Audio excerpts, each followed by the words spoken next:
Muy bien, ahí estamos.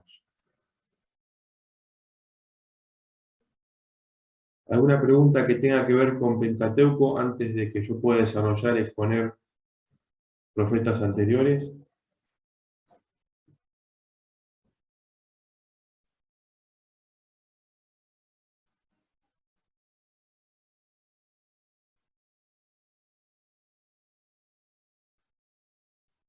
¿Alguna pregunta quizá no tanto del material o del autor, sino de los mismos libros de Pentateuco y la teología del Pentateuco, ¿no? Si ha quedado Bueno, ahí yo tenía pendiente. otra pregunta ahí también que había hecho en uno de los ítems de historiografía, que dice que la tendencia actual a fechar tardíamente los textos del Pentateuco incita a desconfiar de su credibilidad histórica. Sí, ¿Por qué se refiere así en el ítem de historiografía? bien. Hoy en día, entre los estudiosos eruditos hay una batalla historiográfica, es decir, cuando vamos a los documentos que hacen al Antiguo Testamento, a los documentos, las fuentes, eh, unos se debaten de que las fuentes son antiguas, algunos sostienen y creen que pertenecen al antiguo Israel. El antiguo Israel lo designamos a aquel Israel, eh, podríamos decir, del siglo VIII para atrás o antes del exilio. Algunos fechan y toman la historiografía, los documentos, las fuentes, desde el exilio. Esa es otra postura. Los documentos historiográficos son del exilio, como veremos ahora en un ratito a los profetas anteriores, que hay un común acuerdo de fecharlos ahí. Después, otra escuela dirá que los documentos del Antiguo Testamento, las fuentes, son del post-exilio. La gran mayoría del Antiguo Testamento se redacta y se escribe, y hay que mirar esos documentos historiográficos desde, perdón la redundancia, una historiografía post-exilio. Israel se pone a escribir después del exilio. Y hay otra que es mucho más extrema, que hoy se llama la Escuela de Copenhague, Dinamarca, propia de las escuelas escandinavas hoy de exégesis bíblica, que tiene que ver con todo lo que Israel produjo literariamente en su canon sagrado, se escribió para tiempos de la invasión griega. Estamos hablando ya del siglo III antes de Cristo. Están fechando, quizás por ahí va la crítica del autor, estos autores escandinavos que fechan la historiografía mucho más adelante, cuando Grecia se impone sobre la tierra de Israel, sobre Jerusalén, y desde ese tiempo Israel redacta los libros sagrados del Antiguo Testamento. Esta es otra postura que es extrema, ¿no? Que algunos la sostienen y se escriben artículos científicos sobre esto. Entonces, cada uno está en su postura. Es decir, eh, cuando Israel escribe sus documentos, sus textos, que hacen al Antiguo Testamento. Ahí está la historiografía, la intención también. La historiografía tiene mucho de carácter filosófico, también, no se asuste con esta palabra, pero mucho de carácter ideológico, intención, quién decide, qué va, qué se escribe, qué se redacta, cuáles son las historias que van en el Antiguo Testamento. Por poner un ejemplo al cual vamos a entrar en los libros históricos profetas anteriores, es la exaltación de la figura de David a lo largo de la historia de Israel, ¿no?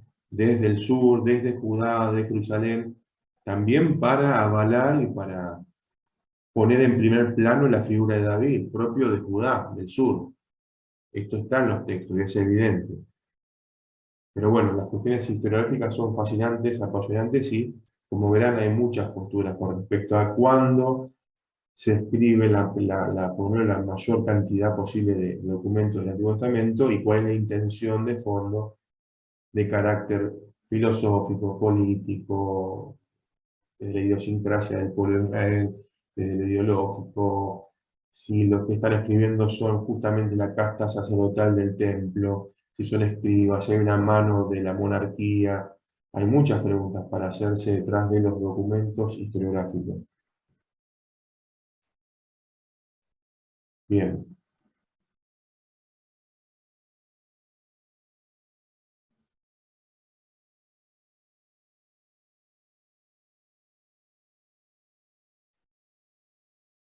¿Tenemos alguna otra pregunta con respecto a Pentateuco? Si no, largamos con profetas anteriores.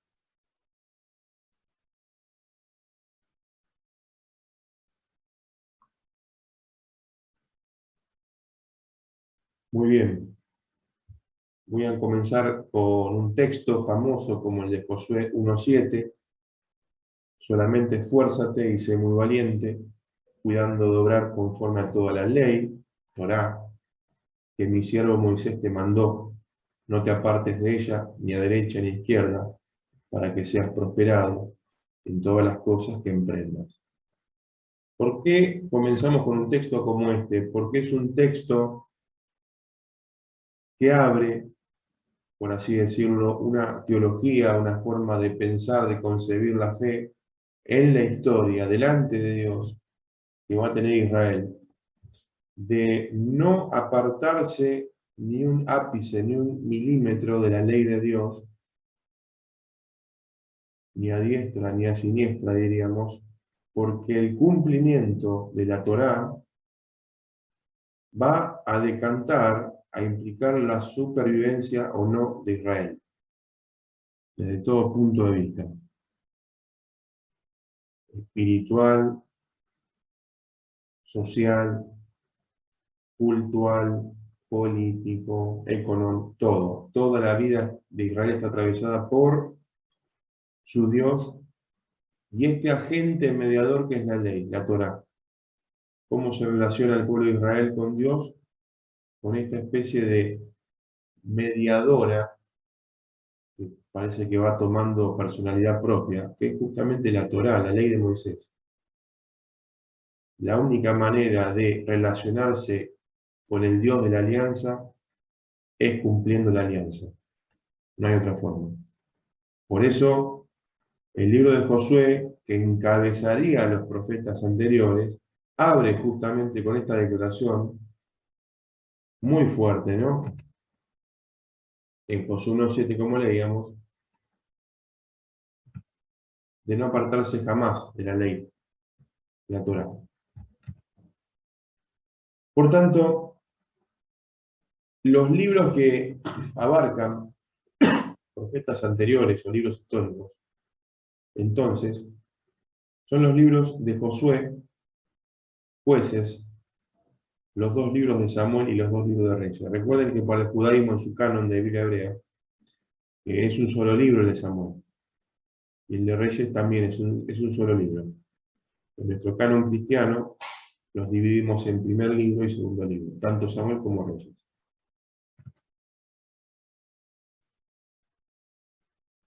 Bien, estos libros que acabo de mencionar, que son parte de estos profetas anteriores, están atravesados por el libro de Deuteronomio. Y estos conceptos que paso son claves para entender todo lo que viene. Hay una teología o historia deuteronomista. Teología deuteronomista. Obviamente estamos haciendo alusión al libro de Deuteronomio, su contenido y su teología. Su mensaje. Recuerden que Deuteronomio tiene los grandes y largos discursos de Moisés de despedida, repitiendo, insistiendo en cuanto al cumplimiento de la ley, que el pueblo no se olvide. Moisés ya está haciendo su salida, su mutis por el foro, no va a entrar a la tierra prometida, por tanto tiene que dar largos discursos del tipo homilético, exhortativo, parenético, de alertar al pueblo las implicancias de no obedecer la ley de Dios. Toda esa advertencia de que si vas por el camino de la Torá, de la ley, vendrán estas bendiciones. Y si te desvías y desobedeces y te vas tras los ídolos, te alejas de Dios, no cumplís con su ley, le das la espalda a Dios y por tanto todas estas maldiciones, esa teología va a atravesar Josué, jueces, Samuel y reyes. En cada personaje, en cada actitud, en cada gesto, en cada trama, en cada historia, en cada narración, todo va a estar atravesado por este pensamiento de fondo de te ofrezco dos caminos, la obediencia de mi ley y por tanto bendiciones, la desobediencia de mi ley, por tanto todas las maldiciones. Esto no solamente va a ser para personajes famosos de estos libros históricos o profetas anteriores, sino que va a ser para el pueblo entero, para todo el pueblo de Israel. Deuteronomio va a ser la clave, si me permiten, teológica, hermenéutica, espiritual para Israel en los libros de Josué, Jueces, Samuel y Reyes.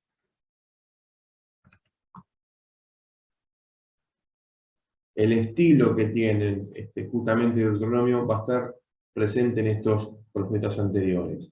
Las frases, el concepto de pueblo escogido, la elección de Dios y temas fundamentales va a estar presente en los profetas anteriores. Ustedes van a notar que digo tanto profetas anteriores como libros históricos. Es lo mismo.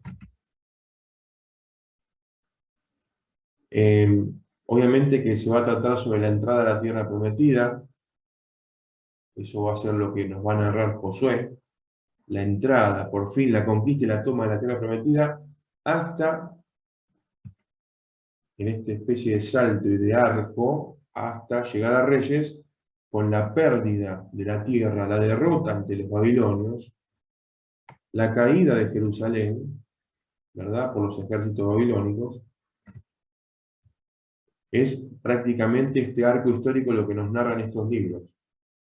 Tomamos la tierra en Josué, perdemos la tierra en Reyes. Gran tiempo de bonanza, prosperidad, fama mundial con David, con Salomón. En Reyes, la caída estrepitosa, terrible, del último rey en Jerusalén, la caída de la ciudad. Ok, ahí Basilio nos pregunta por qué no se incluyen Crónicas, Esdras y Nehemías. Bien, estos textos estarían pegaditos a toda esta historia, ¿no? Pero en el tratamiento de los modernos estudios bíblicos, se los trata más bien al final, en la parte de los Ketubim, ¿sí? De los Ketubim, que son los libros, los escritos en el canon hebreo, y son la tercera parte de tratamiento que tienen el judaísmo con respecto a estos libros, ¿no? Van al final. Recuerden que el Pentateuco, la Torá, es lo más importante para el judaísmo, su teología y su fe. Después vendrán los Nevi'im, que estos profetas anteriores que estamos viendo están dentro de los Nevi'im, los profetas, Naví, Nevi'im, profetas,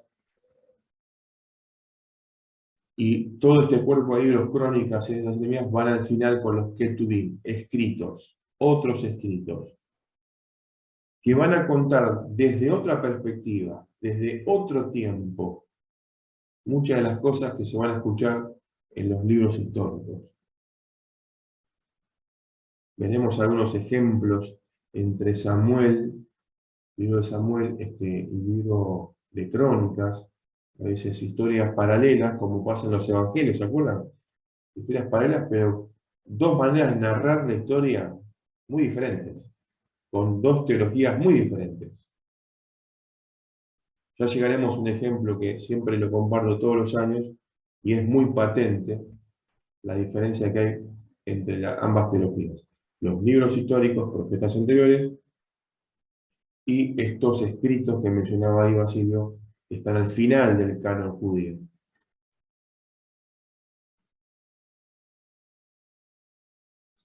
Los libros históricos o profetas anteriores nos van a ayudar a comprender los procesos políticos, los procesos religiosos, los procesos sociales que vivió Israel en todo este tiempo. Acuérdense que Israel se tiene que adaptar a esta nueva tierra, a estas ciudades, a estas regiones. Israel, acuérdense que era un puñado de tribus seminómades, pastoriles, que no están acostumbrados a asentarse en un lugar y trabajar la tierra. Muchas de las historias de la Biblia remiten a lo que nos dirá la arqueología o la historia.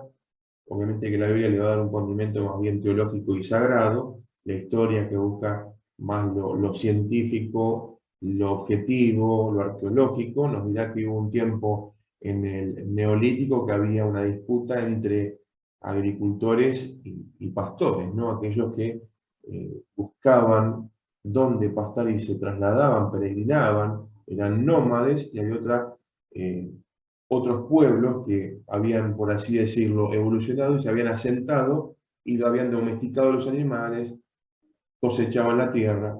Bueno, Israel es del otro grupo, que está peregrinando, buscando agua, pastos para sus ganados menores. Es más, es un pueblo, Israel, que pastorea ganado menor, ovejas. Asentarse en una tierra y aprender todo lo que significa la agricultura fue todo un desafío para Israel. Y les tiro un desafío para que piensen cómo es la realidad, la vida y la subsistencia de unas tribus seminómades como Israel, el antiguo Israel, que se trasladan. Así es su mirada y su concepción de su Dios.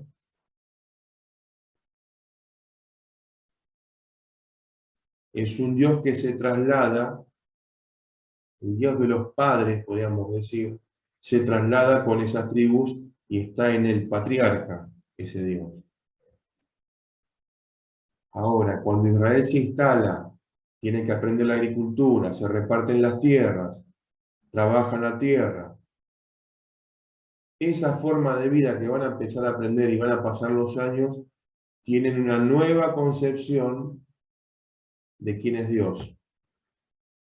El Dios de la tierra de Israel. El Dios que habita en la tierra de Israel. ¿Qué pasó? Ya no es más un Dios que va pivotando y caminando con esas tribus que van buscando pastos, que se traslada. Más adelante en el tiempo Israel lo concibe a Dios como el Dios que se ha sentado en la tierra, le ha dado la tierra, y de hecho más adelante la teología del judaísmo dirá es un Dios que habita en Sion, en Jerusalén, habita en el templo. Para el judaísmo le va a costar mucho en un momento, por la experiencia del Sinaí.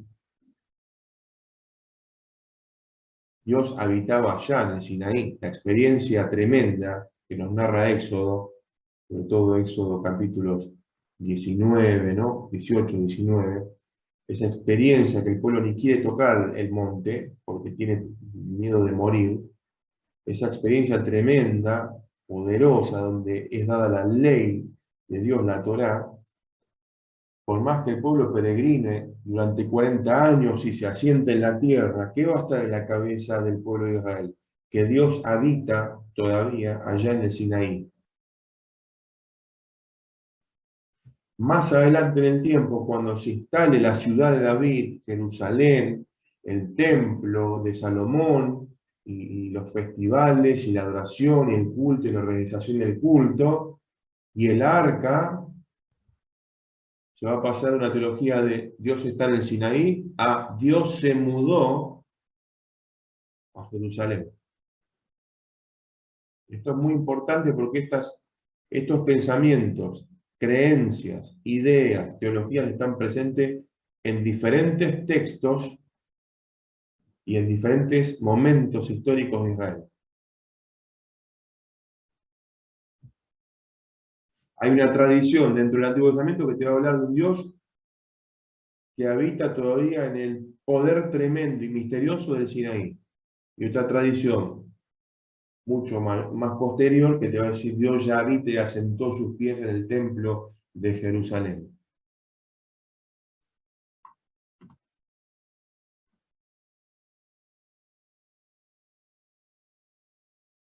Recuerden que estamos tratando los profetas anteriores, Josué, Jueces, Samuel, Reyes. Más adelante, es decir, en el Antiguo Testamento 2, trataremos a los profetas posteriores, es decir, los grandes profetas como Isaías, Jeremías, Ezequiel y el rollo de los 12, que nosotros le decimos los menores. Pero los profetas anteriores o libros históricos hay un movimiento profético, hay profetismo, el famoso fenómeno llamado el profetismo en Israel está en estos libros. Hay profetas presentes, como Elías, Eliseo, Samuel, hay personalidades muy fuertes. Natán, aquel que interpela a David por lo que hizo, por su pecado. Claro, nuestra tradición cristiana le ha puesto a estos libros el nombre de libros históricos, porque ahí creemos que está la historia de Israel condensada en esos libros, ¿no? Pero hay también un condimento fuertemente profético porque está la palabra de Dios obrando, revelándose en determinadas personalidades muy fuertes, como les dije, Elías, Eliseo, Samuel, Natán, Gad, etc.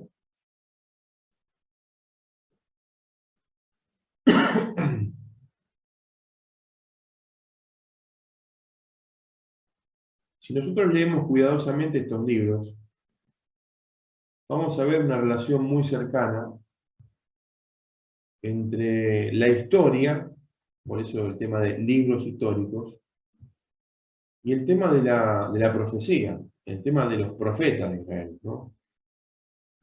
Acuérdense que nuestro concepto de historia moderno no es lo mismo que la historia narrada en los textos bíblicos. La historia hoy busca precisión científica, objetiva, aguda, comprobable, falsable, con todas las teorías modernas, ¿no? Eso a los autores bíblicos no les interesa nada de eso. Les interesa contar, narrar la historia de una perspectiva de fe sagrada, espiritual, en conexión con la experiencia con su Dios. El que va a buscar la historia de Israel objetiva, precisa, universitaria, académica, a la Biblia, tiene como un problema de método, un problema epistemológico, de cómo va a conocer la historia con otro método que tiene que ver con nuestro tiempo contemporáneo. Y a veces nos acercamos a los textos de esa manera, ¿no? En vez de buscar la fe de un pueblo para que nos inspire fe a nosotros en nuestra propia experiencia de fe, queremos buscar precisión, datación, fecha, día, mes, horario de los acontecimientos de la Biblia. Y ese no era el propósito de los escritores del Antiguo Testamento. Es narrar, mostrar una experiencia de fe ante su Dios en la historia.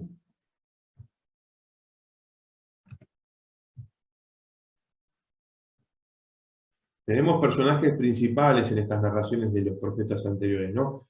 Dijimos Josué, dijimos Samuel, la tenemos a Débora, a Gedeón, ¿sí? A Saúl, a David, a Salomón. Ellos forman parte del gran plan de salvación. Recuerden este concepto que los biblistas han acuñado, que es la historia de la salvación. La historia de la salvación es un concepto teológico fascinante que atraviesa todo el canon, historia de la salvación. La historia de un Dios salvador que no la detiene nadie, y los agentes humanos, los protagonistas con sus vaivenes, debilidades, frustraciones, pecados, se caen, se levanta, se caen, se levanta, la historia continúa porque el que guía la historia es Dios. El que conduce y empuja la historia es Dios. Y esta historia tiene que llegar desde una interpretación y teología cristiana hasta los tiempos de Jesús.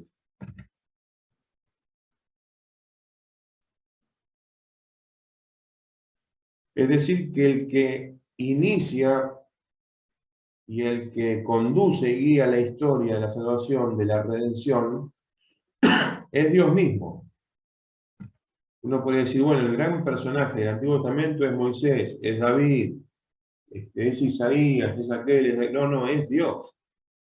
El gran protagonista del Antiguo Testamento es Dios, su alianza, sus pactos, su revelación, su palabra, y cómo este Dios se sale de los cánones de los otros dioses y divinidades de los otros pueblos que parecen ser expresiones de la naturaleza, el dios luna, el dios sol, el dios estrella, el dios río, el dios mar, y este Dios trasciende, supera todo eso, pero a la vez está inmerso en la historia. Se mete en la historia el Dios trascendente. Por eso descolla este Dios de Israel. Se nos queman todos los papeles con este Dios, porque está más allá del plano de la naturaleza, las expresiones de la naturaleza, pero a la vez se mete en la creación, se mete en la historia y parece que peregrina y camina junto a su pueblo este Dios. Es trascendente, es tremendo, es 3 veces santo, está más allá de su creación, pero a la vez parece que se pone sandalias y camina en el desierto. Es la trascendencia e inmanencia que se juega el Dios revelado en el Antiguo Testamento. Por eso uno cuando lee el prólogo de Juan, el Evangelio de Juan, que dice que, bueno, el Verbo se hizo carne, habitó entre nosotros, y el Verbo puso su tienda, puso su tienda, puso su carpa en medio nuestro. Hay que tener una comprensión del Antiguo Testamento, de este Dios que habita en el tabernáculo, en el desierto, que pone su carpa, su tienda, y habita junto a su pueblo, pero ahora en el Nuevo Testamento nos narra Juan, desde esa comprensión judía, lo narra como diciendo ahora habita, pero de manera corporal en su Hijo Jesucristo. No hace falta la tienda, ni el templo, ni la carpa. Ese Dios tremendo habita y camina y habita en medio nuestro en la persona de su Hijo, el unigénito Hijo de Dios. Por eso es muy fuerte lo que dice Juan, pero hay que tener la precuela, hay que ir al Antiguo Testamento para ver cuál era la interpretación de la presencia de Dios, ¿no? No, es para tomar el agua.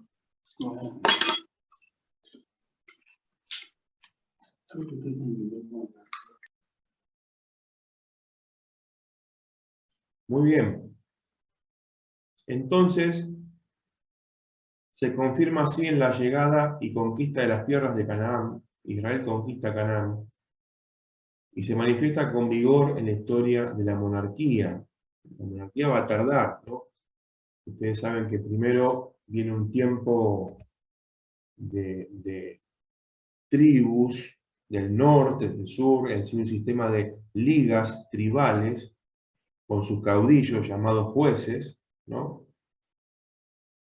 Y luego, en tiempo de Samuel, el pueblo se va a poner insistente y quiere un rey como los demás pueblos. Y va a pedir, va a insistir, y me dirá prácticamente de fondo Samuel, vos y todo el sistema de jueces se terminó, quedó obsoleto. Correte, queremos un rey. Pero resulta que de fondo, y de una perspectiva bien teológica, al que le están diciendo correte, en realidad es a Dios.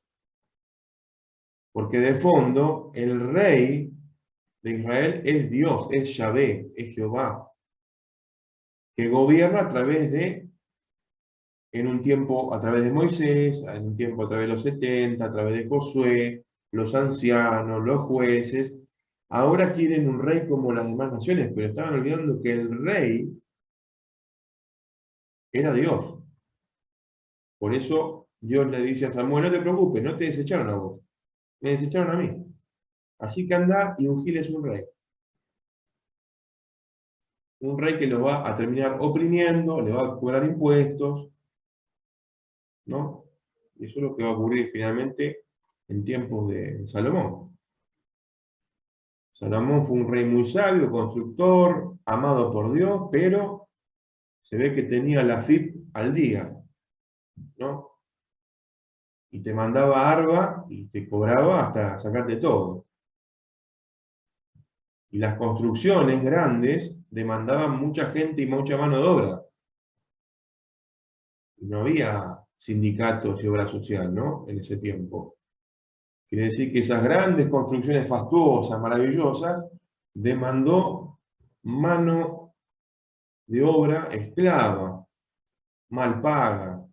Por algo el texto, cuando Salomón muere, le piden al hijo de Salomón, por favor, sacanos un poco del peso que nos tuvo tu padre, aflojá y vas a ver cómo te servimos.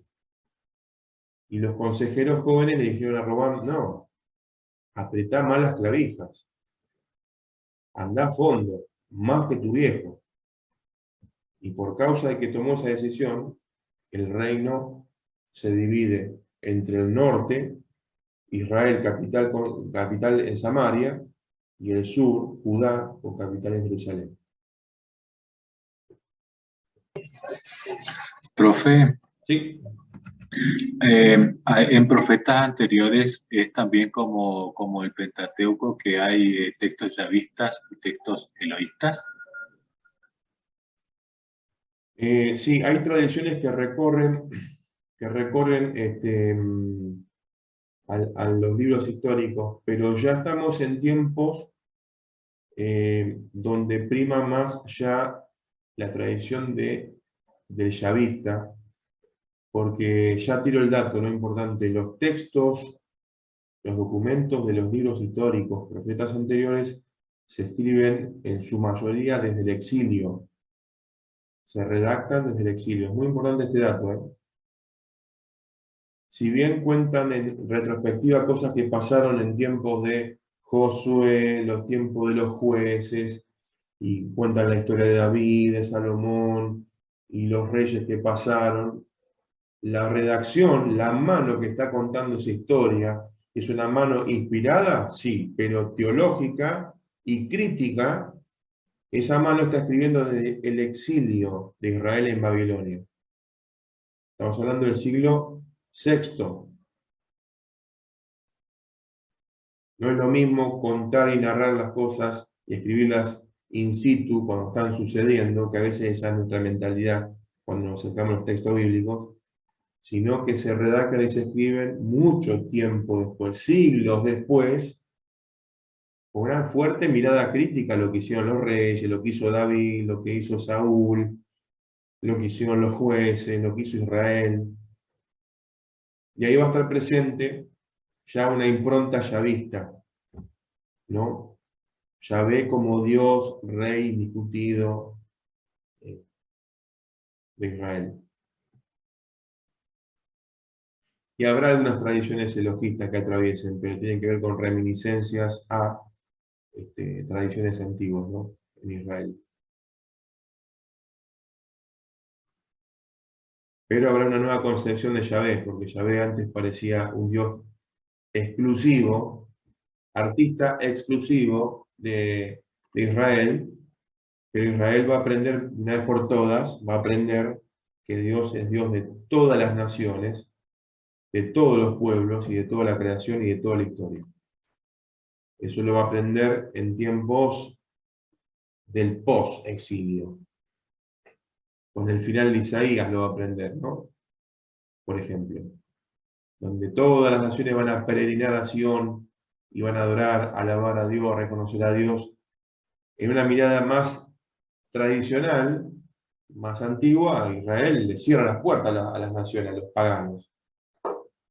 Pero hay otra cabeza, hay otra mirada de que todos pueden venir ahora a Jerusalén a adorar a Dios, a este Dios que por fin Israel aprende que no es un Dios que habita en el perímetro de la tierra de Israel, sino que es Dios de todos los pueblos y que llama a todos los pueblos. Bueno, esa parte de Isaías va a ser muy citada en el Nuevo Testamento, que fueron convocados los pueblos en Jesús, en el Hijo.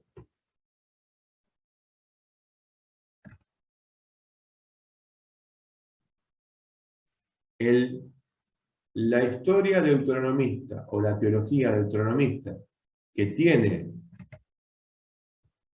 autores, manos que están escribiendo esta historia, ahí en el exilio, estos libros, Josué, Jueces, Samuel, Reyes, interpretan la historia. ¿Qué hacen los autores? ¿Qué hacen estos agiógrafos, escritores sagrados? Interpretan la historia. Es una historia sagrada, una historia ante Dios, lo que hizo Dios, lo que habló Dios en su pueblo. Y estas personas están interpretando esta historia. Entonces, en cada historia, en cada narración, que por cierto son muy largas las narraciones de los libros históricos, el narrador va a evaluar el comportamiento y las acciones, tanto de los monarcas como los del pueblo. Comienza una historia, se presentan los personajes, y el autor deuteronomista va a evaluar y a criticar el comportamiento de ese rey o del pueblo en base y a la luz siempre de la ley, la Torá, si la cumplieron o si no la cumplieron. Eso va a ser transversal a estos libros, siempre, siempre, va a estar presente. Sea que sean jueces, sea que estén los monarcas, sea que esté David, que esté Saúl, Salomón, el hijo de Salomón, los diferentes reyes del norte, los del sur, todos van a ser evaluados por esta pluma deuteronomista que nos cuenta la historia si cumplió o no con la ley de Dios. Y si no cumplió, te va a decir, mirá cómo le fue. Y lo va a escribir, lo va a dejar ahí. Y si cumplió, te lo va también a destacar. Y esto es lo importante porque los judíos que van a leer esas historias van a ser interpelados fuertemente en los textos, es decir, ojo con no cumplir con la ley de Dios. Mirá lo que le pasó a este personaje por no cumplir la ley, así nos puede pasar a nosotros también. Deuteronomio es un texto de mucha advertencia, exhortación, y esa teología, dijimos, atraviesa los libros históricos. La historia sirve para releerla en comunidad, juntos, y decir, cuidado, mirá cómo nos fue en el pasado, no repitamos eso hoy, que no nos pase en el futuro. Obedezcamos a las leyes, a la ley de Dios. Esa es la carga que tienen los textos también, ¿no? No es estudiar historia de Israel, qué linda es historia, mira qué maravilloso, qué extraordinario, David. No, no. Las historias tienen que pegar fuerte a los judíos de hoy y a los que vendrán. Ese es la finalidad, el propósito de estos libros. De decirle a los lectores del futuro, cuidado, no se vayan a mandar esta que nos mandamos nosotros en el pasado con estos grandes personajes. Caímos, perdimos Jerusalén por pecadores, por idólatras, no repitan la historia. Teología deuteronomista, ojo, no te vayas, no se tuerza el camino hacia los Baales, los ídolos y otros cultos. Ojo, obedece la Torá, seguí a Dios, volvete a Dios. El éxito y el fracaso de las gestiones oficiales se analizan en relación con la ley de Moisés, cómo le fue un rey, cómo fue ese rey, si fue bueno, si fue malo, si obedeció, si desobedeció, se hizo caer al pueblo o si llevó al pueblo a adorar a Dios. Eso va a estar todo.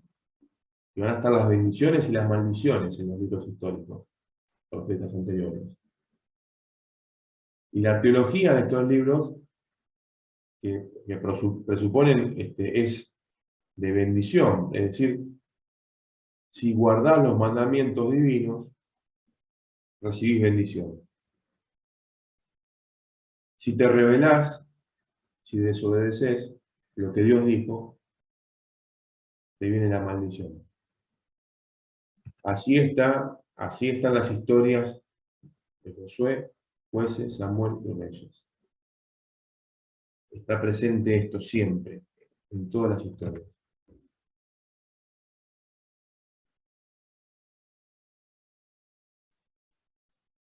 Recordemos este dato que es fundamental, que la teología del libro de Deuteronomio es como que penetra en la mente y en el corazón de esa comunidad de judíos que están deportados, están exiliados en Babilonia. Durante 60, 70 años es una generación que están exiliados y deportados, sin la tierra, sin Jerusalén, sin el templo, devastados. Y esta teología deuteronomista martilla en esa generación que están allá en Babilonia. Y la gran pregunta de esos exiliados es, ¿qué pudo haber ocasionado la derrota del reino a manos de los babilonios? Que terminó con la dinastía de David, que perdimos la tierra que Dios nos prometió desde Abraham, la perdimos. ¿Qué es lo que causó todo esto?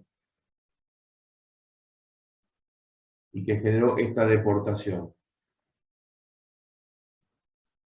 Bueno, la mano del deuteronomista cuando escribe la historia quiere hacerle saber a esos judíos exiliados, explicarles el por qué están así, el por qué cayeron en desgracia, el por qué parece que Dios los abandonó.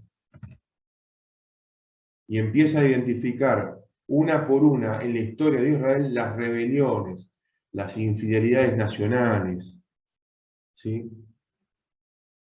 Y toda la pérdida nacional que sufrieron, la destrucción de las instituciones religiosas, aquellas instituciones que le daban un sentido al pueblo, religioso, espiritual, le daban un sentido. La perdieron todo.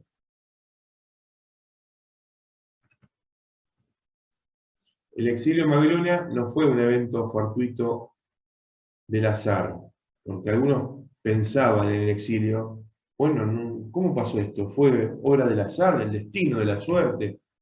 No, querido, el deuteronomista está para corregir esos pensamientos. Fue por tu pecado, tu rebelión, tu idolatría, por desobedecer e ignorar deliberadamente la Torá de Dios.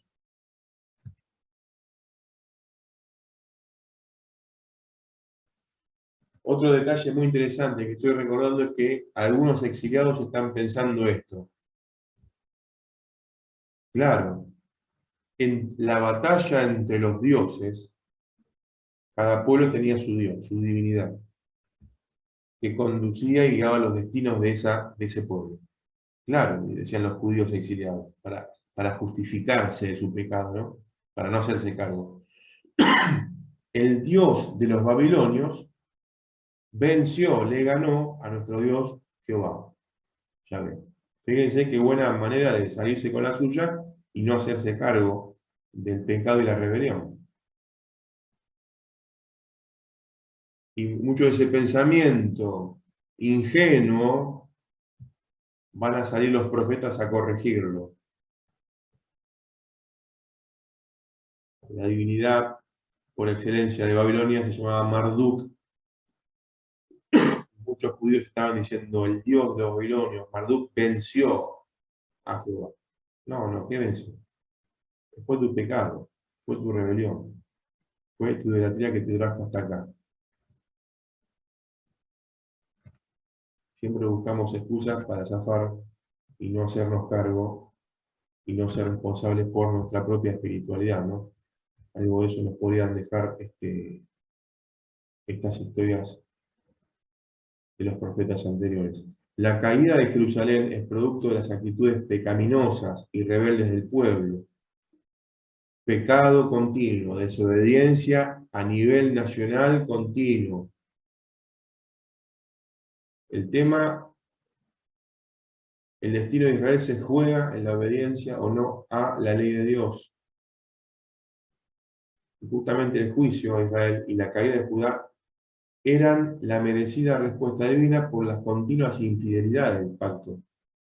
Claro, un pacto que Dios les da, se compromete la alianza, un Dios comprometido con su pueblo y su pueblo, y en gracia, rompiendo el pacto una y otra vez, ¿no? Dios manifestando continuamente su misericordia, su amor, restaurando, sanando, rehabilitando, levantando, perdonando una y otra vez, y el pueblo con esa misma intensidad, pecando, rebelándose, cayendo, alejándose, ¿no?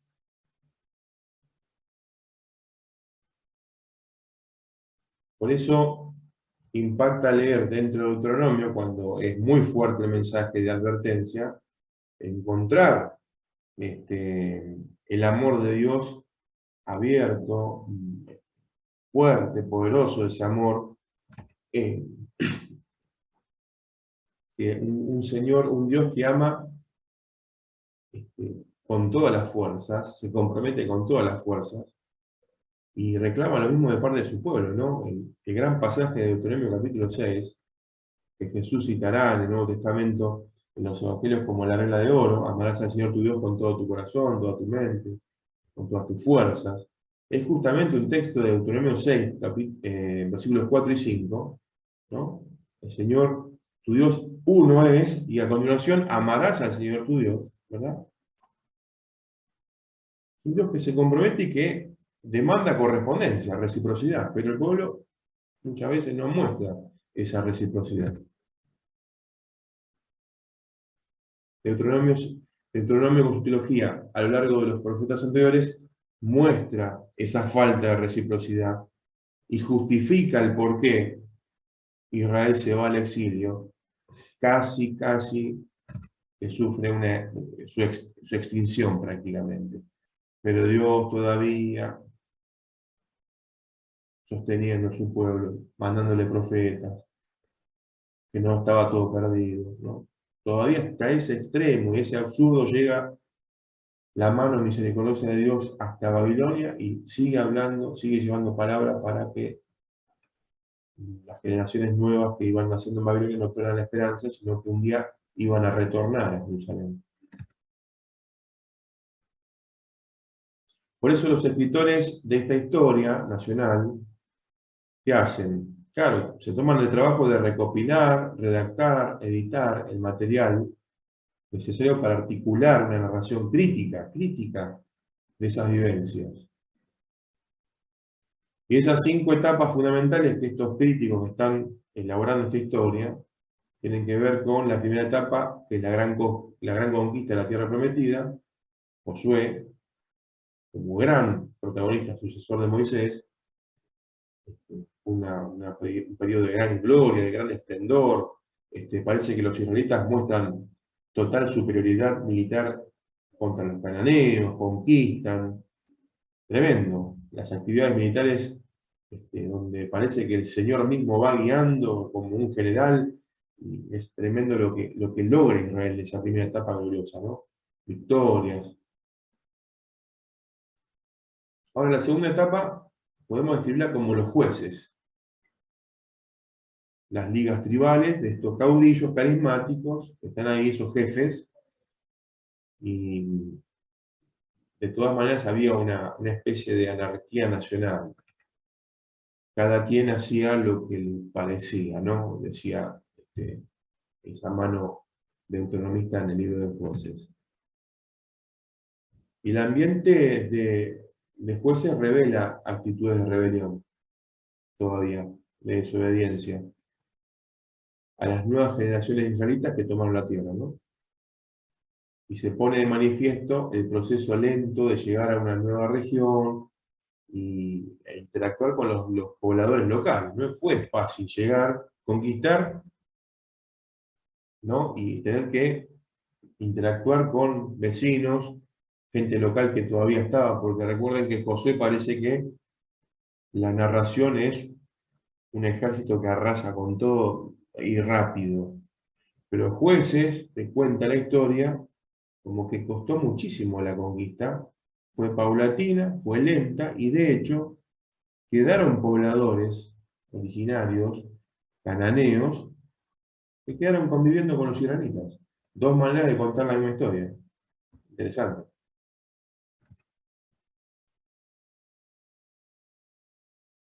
La tercera etapa ya empieza la monarquía, el rey David. Y fue una época de gran bendición y prosperidad. David es como un héroe indiscutible. Y a través de la dinastía de David, ese esplendor, esa gloria, esa promesa de Dios sobre David, tendría una dinastía perpetua, ¿no? Toda la gran profecía del segundo libro de Samuel, capítulo 7, A partir de David comenzaría una dinastía eterna donde vendría el Mesías. A eso le continúa dentro de los profetas anteriores el rey Salomón, también un periodo de mucha gloria, mucha prosperidad, de mucha fama, mucho esplendor. Pero después viene la desgracia porque, dijimos, se dividen los reinos, norte-sur, hasta llegar a la caída de Jerusalén.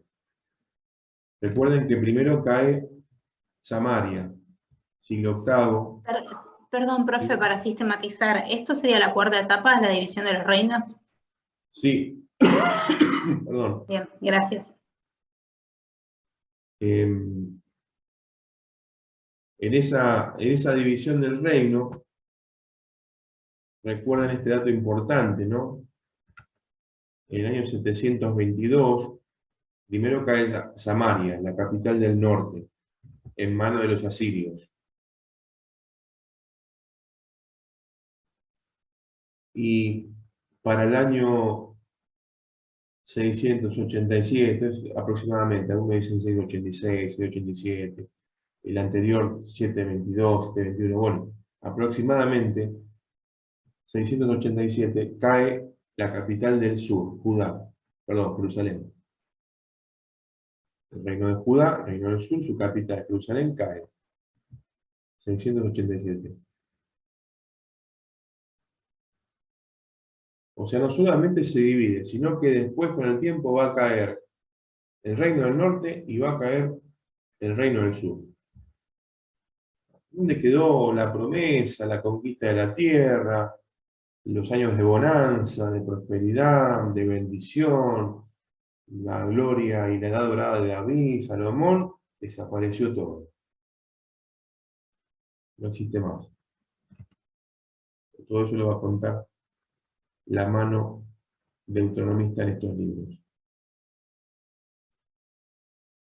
Y es muy interesante leer la historia de los reyes, ¿no? Porque en cada rey que vemos su vida, su obra, su persona, su perfil, lo que hizo, lo que no hizo, lo que obedeció, lo que desobedeció, al final siempre hay un resumen, un sumario de ese rey, y el sumario es siempre el mismo.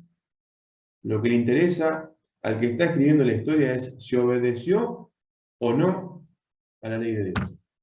Y estuvo en los caminos de su padre David, o desobedeció y no fue como su padre David. Siempre dice lo mismo de los reyes. Al final de la vida de cada rey, el autor desde el exilio te quiere mostrar que cada rey desobedeció, cayó, le dio la espalda a Dios, se fue tras los ídolos,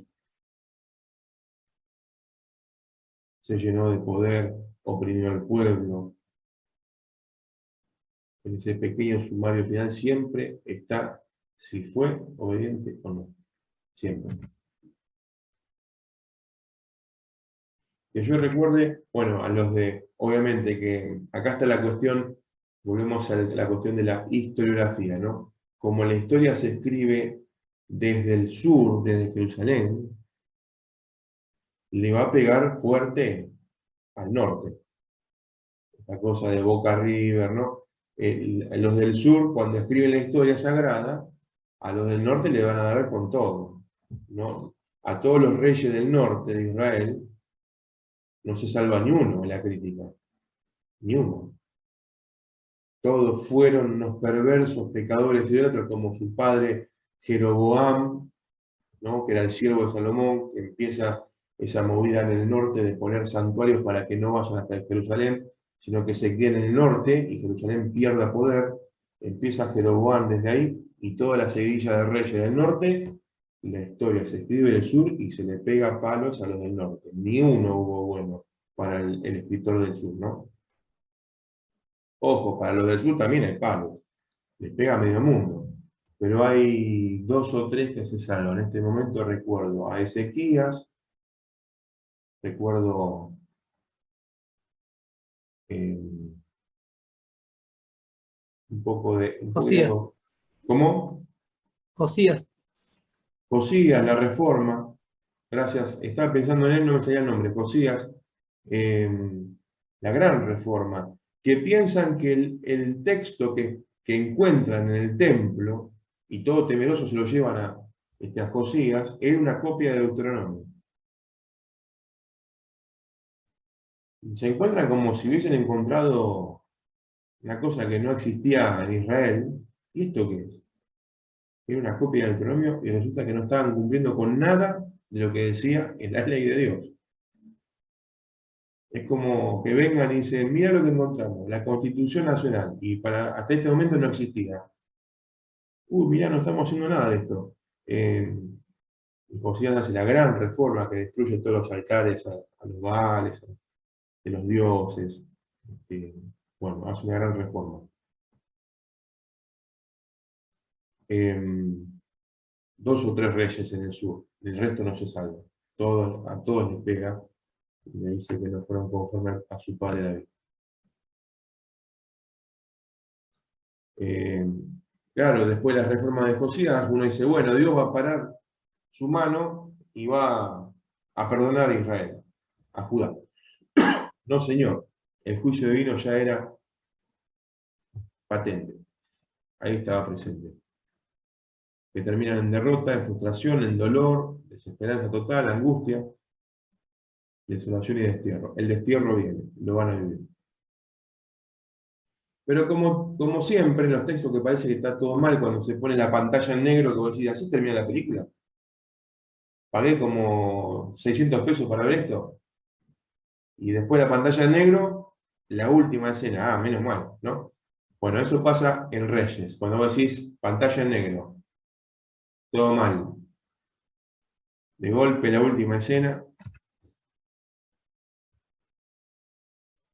hay un mensaje de esperanza y de restauración. Porque aparece un tal Joaquín, el rey Joaquín, el sobreviviente, que está preso en Babilonia, hace de siervo del rey de Babilonia, y es liberado, y por lo menos se le permite vivir en libertad dentro del imperio babilónico. Eso está al final del segundo libro de Reyes, en el capítulo 25. Era más frecuente, más usual, matar al rey para terminar con su estirpe, pero te deja una luz de esperanza de que está vivo el último rey de Israel, es liberado y se le permite estar ahí en la corte. Eso cuenta Reyes. Entonces vemos a un Dios que es fiel a sus promesas, que va a restaurar en su momento la casa de David, le muestra una clara señal de esperanza a su pueblo, que todavía el pacto continúa. ¿Sí? Así que no todo está perdido. Hay una esperanza, podríamos decir, mesiánica para el pueblo de Israel. Y eso es lo que va a abrigar el pueblo cuando vuelva, retorne a Jerusalén, va a estar muy fuerte el tema de la esperanza mesiánica. Y esa esperanza mesiánica que va a recorrer los siglos del post-exilio, va a estar presente esa esperanza mesiánica en los textos de los evangelios, cuando están esperando un Mesías que justamente termine con todos los atropellos de los diferentes imperios que le pusieron el pie sobre Israel. Y cuando ven una figura tan poderosa, tan fuerte como Jesús, esperan que sea un Mesías del tipo político, militar, y que los libere haciendo derramar sangre de romanos. Y Jesús no venía con esa intención, para nada, ¿no? Pero podemos hacer ese concepto de esperanza mesiánica ir para atrás, ya viene en el judaísmo, en Israel alimentándose esta esperanza, ¿no? Exacerbándose y potenciándola. Tiene que venir el Mesías para restaurarnos y levantarnos, porque desde el tiempo de los asirios, los babilonios, los persas, los griegos, los romanos, todos nos oprimieron, todos nos pusieron el pie encima. Tiene que venir un Mesías del tipo David que diga basta, se terminó. Israel vuelve a ser la edad dorada de lo que fue con David. Eso esperaban de Jesús, y Jesús termina en un madero, en una cruz. Por eso no le cerraba para nada que ese sea el Mesías, ¿no? Pero eso es historia del Nuevo Testamento. Muy bien. Hasta acá entonces. Comentarios, preguntas finales.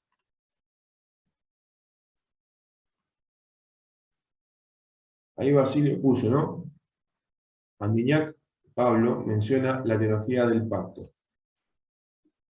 ¿Qué es?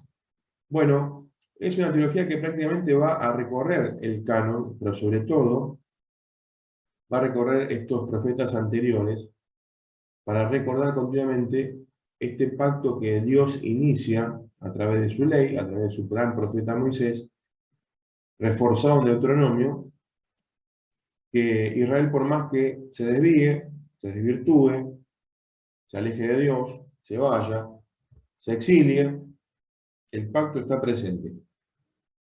La teología de la elección del pacto, podríamos decir un pacto, dicen algunos teólogos, unilateral, es un pacto que Dios promete por su parte, ¿no? Sin embargo, Israel no cumple con ese pacto, está continuamente desobedeciendo, y como el lector decir, bueno, ya está, Dios se va a cansar y lo va a desechar para siempre. Sin embargo, lo vuelve y lo trae, lo perdona y le tiene misericordia. Pero está continuamente presente el tema de el Berit. El Berit es el pacto, la alianza que Dios hace con su pueblo, que es su especial tesoro, ¿no? El problema es que el pueblo no reconoce que Él es su Dios. Ahí está el problema. Ahí está el problema. El profeta Oseas va a decir en el siglo VIII, por una de las hijas de Gomer, esposa de Oseas, uno de los hijos va a llevar el nombre de Lo Ami, no pueblo, decirles que no son mi pueblo. Ya no son más mi pueblo, le dice, con el nombre de uno de los hijos de Oseas, ¿no? Es muy fuerte eso. No pueblo, le puso al hijo. Pero eso estudiaremos en el profetismo del Antiguo Testamento 2.